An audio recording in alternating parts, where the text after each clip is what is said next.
One of the greatest harms that you can ever have, as far as it comes to your life as a Christian, one of the biggest things that'll keep you from growing, from maturing, from enduring, from finishing that what you're starting, is pride. Pride. You see it. You see it all the time in people who have been going to church for 30 or 40 years. Older people who should know better. You see it in the worship teams where they just have this idea of, you can't tell me what to do. I'm just such a spiritual person. And you might say, oh well, I don't really have a problem with pride. Everybody has a problem with pride. The problem is that everybody's pride comes out in a little bit different of a way. We'll probably talk about this in the future, but let me give you a couple examples. Example number one: when you are too spiritual to go to the church, when you're too spiritual to go to the church at all. Well, I that church, they're just not as enlightened as me, so I'm just gonna have my own home Bible studies, and it's gonna be all about me because I'm just such a smart person. Here's another example where instead of going to church, you have ministry to do. You see this happen all the time. It's good intentions.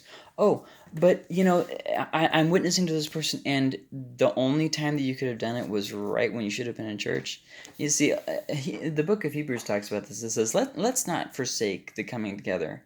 Let's not forsake coming together in church. Let's some people are doing that, and it's not good. Let's not do that.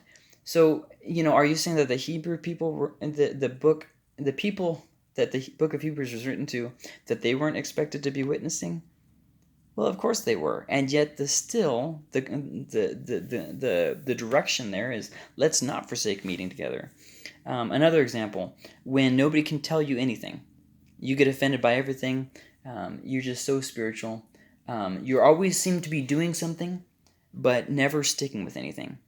So, oh, well, I'm doing this over here and this over here and this over here. Yeah, but you're not sticking with stuff. You're not staying the course.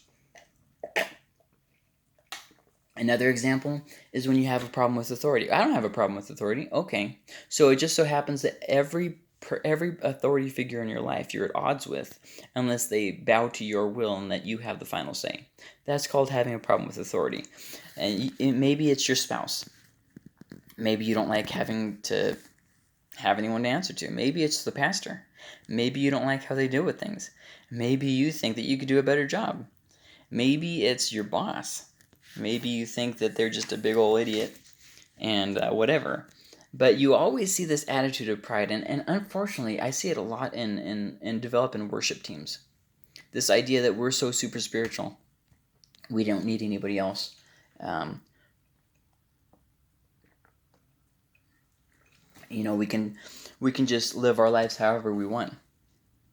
And this comes very, very close to just living in kind of lawlessness, just craziness. And it really, it's one of those things where you have to constantly be on your guard, because everybody alive is going to struggle with pride. With pride. Many people are going to struggle with porn, but that's not what I meant to say. I meant to say pride. Many people, most everybody is going to struggle with pride. And you really have to watch out when there's just some warning signs that you can watch out for, and we'll come back to this and talk about it more in the future. Yeah, so see you guys.